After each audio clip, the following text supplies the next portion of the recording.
Hi there and a very warm welcome to Frugalfull.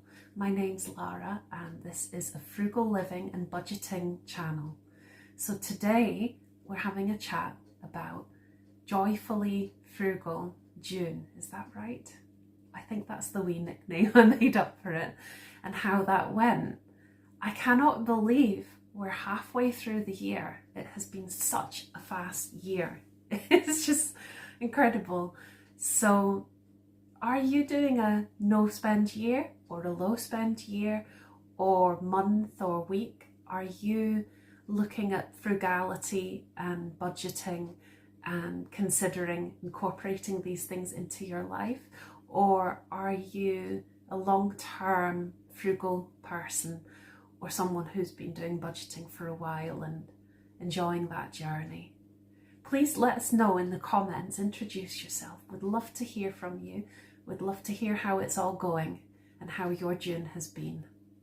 So without further ado, let's have a chat about June. So just to explain very briefly, what I do is I have a £25 per week allowance for food. So it's food and essentials. So that covers food items, toiletries, cleaning products, other kinds of household items that are needed on a small scale. For things that are a wee bit bigger, I have an essentials and stock up fund, which is a separate sinking fund. Also, it covers things like pain relief medication. In Scotland, we're very fortunate that prescriptions are still free. I hope that lasts. It's such a great thing that that's the case. So when I talk about medicines, I'm talking about over-the-counter purchased ones. They're also part of this 25 a week. Finally, food bank items. So each week of the year, I'm buying a food bank. Well, I don't literally buy it one per every week, go out and buy one thing. Sometimes when I'm doing, for example, my bulk shop online, as part of that, I'll buy the whole month's worth. So say if it's a 4-week month, 4 items, 5 items for a 5-week month, that kind of thing. But what it will kind of translate to by the end of the year is 52 items for the local food bank. A cause close to my heart that I feel is so important. It's really, I want to make a heartfelt gesture like that because it is so important to support people in the local community, even in some small way, who are going through that difficulty.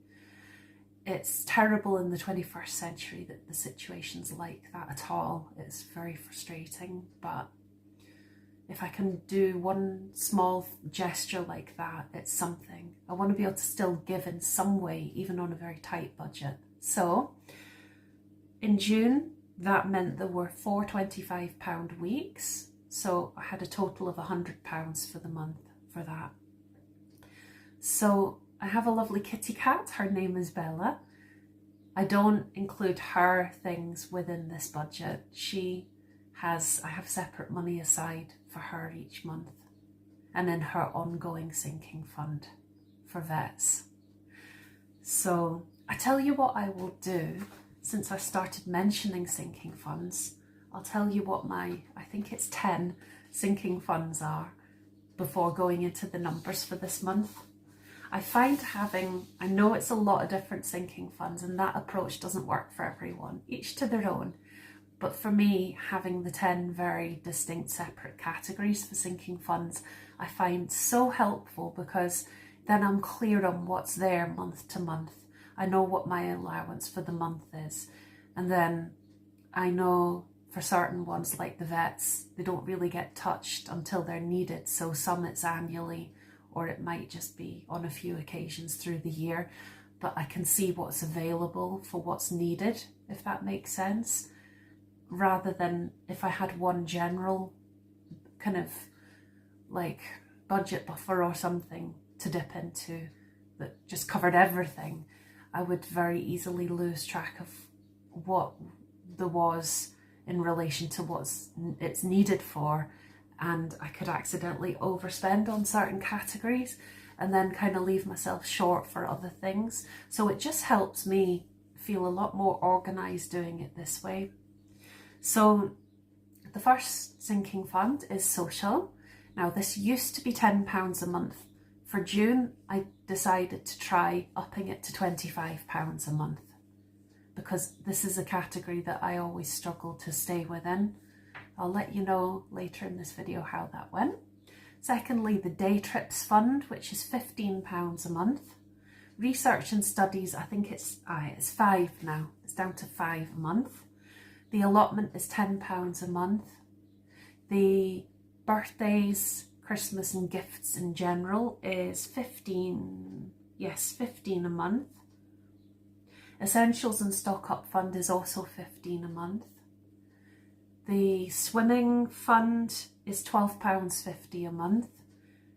Vets is £12.50 a month. Small holiday fund at the moment is £37.50 a month.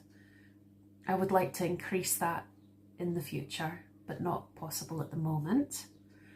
And then finally, there is a category called the Blunderbuster, or the Treats Fund, or Fun Money, and that's £15 a month. So that is a really helpful category, even though I'm on a low or no spend. It's low spend because I minimise how much I'm spending as far as possible. It's a no spend in the sense that I don't want to be spending unnecessarily out with these parameters. So that's what I mean by low and no spend year for this year. So here's how it went. So week 1, I had 2 food top-up shops. I bought in the toiletries and medicine, paracetamol and hair baubles.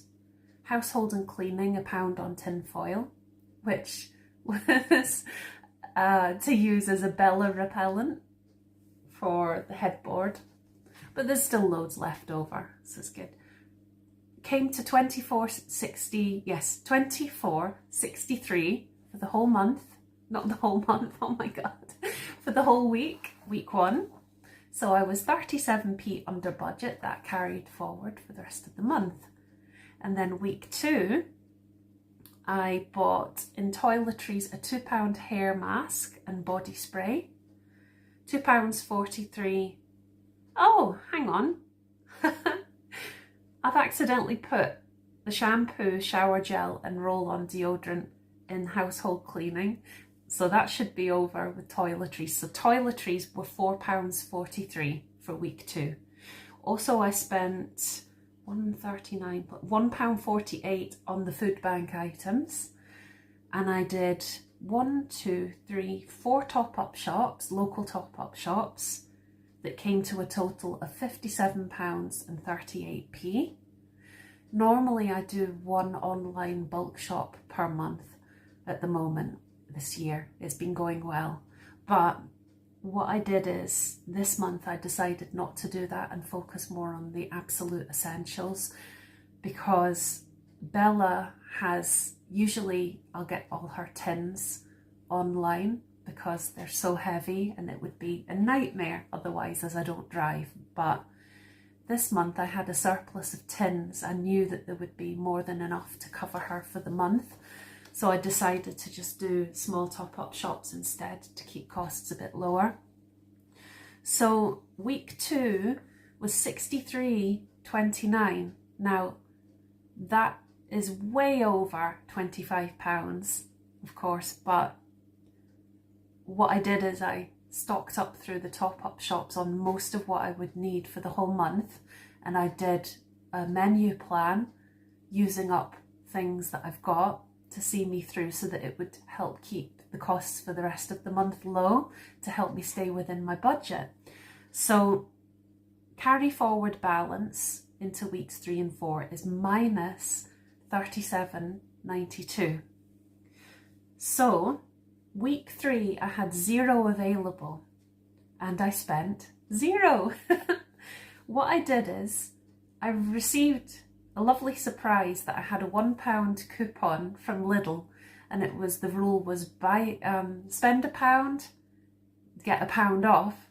So basically I got 2 cartons of milk, at 50p each, and it cost nothing. So week 3 was 0 spent, which means my carry forward balance was minus £12.08. So week 4, oh, 2 seconds, I've made a boo-boo, hang on. I hadn't made a boo-boo at all. So I had minus £12.08 available for week 4, which means, no, sorry, hang on.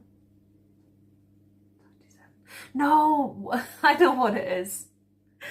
The available balance in week 4 was £12.08. I'm a nana. Carry forward balance 37, right. Oh, silly me, what a wally. 37.92. 12, right. My carry forward balance for week 4 was minus £12.92, which means week 4 I had £12.08 available. There we go. So I spent £5.12 on a top-up shop in Lidl, which involved also buying yellow sticker items, which was great, meaning that for the month of June, my leftover remaining balance was £6.96. Hooray! So I came out under budget, which was great. Oh my gosh, I just looked up to see how long the video is so far, and it's 11:45 now, but I accidentally looked to the other side where it says 41:32 and I thought, oh no, I haven't been talking for that long, there's no way. No, it's okay, I haven't, thank goodness. That would be too much blathering from me, definitely. Right, on to sinking funds. So the social, I spent £14.65 in June, meaning that I've got £10.35 left over. I'm going to carry that into July. Day trips, I spent 0. I'd had my wee birthday trip earlier in the month, so see previous video. It was fantastic, but there's a separate sort of holiday budget, so therefore I didn't need to use day trips money for that, and I haven't had any other day trips. So I've got 15 to carry forward into July. Research and studies, I had £6.72 available, £5 plus I had £1.72 that was carried over. I spent the entire balance, plus I used some of my essential stock up money, and this was to buy an ink cartridge because I'd run out of black ink. So 0 left in that sinking fund. Allotment, allotment, I had £6.50 carried forward.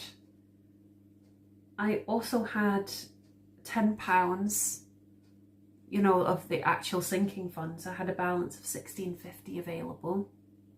I bought hay for £3.50, so my carry forward balance is £13. So within budget there too. Essential stock up fund, I had a £15 limit plus 25p carried forward, so £15.25. I spent £6 on the underwear and £9.17 towards the ink, as I mentioned. So carrying forward 8p into July.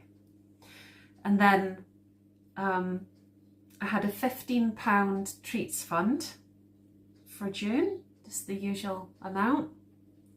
I bought trousers for £3 and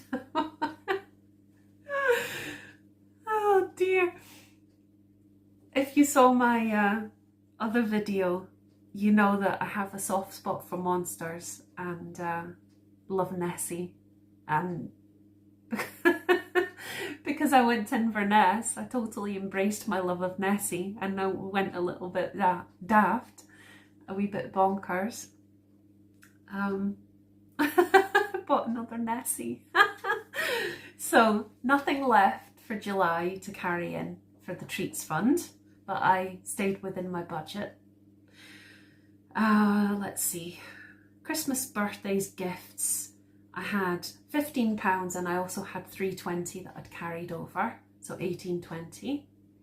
I spent £2.99 on some treats for my mum as a thank you, so that when she was looking after Bella B while I was on my wee trip, there was some goodies here for her to enjoy.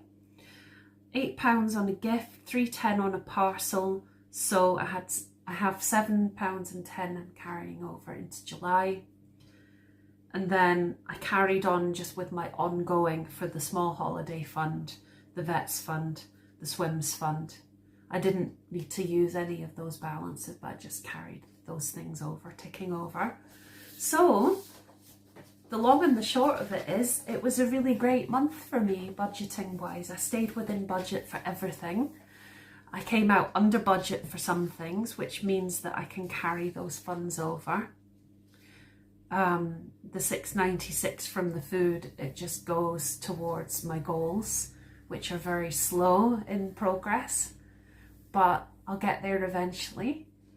And the sinking fund ones, as I say, they just carry over inside the sinking funds, and it just creates a slight cushion in the sinking funds. So I was really happy how it went. Thank you very much for watching. It's really lovely to have you here. And as I mentioned before, it would be fantastic if you were to say hi in the comments, tell us about your journey with frugality and budgeting. Would love to hear. Very best wishes, and now it's time for just over halfway July. Let's do this, yay! Thanks for watching, take care, see you next time, bye.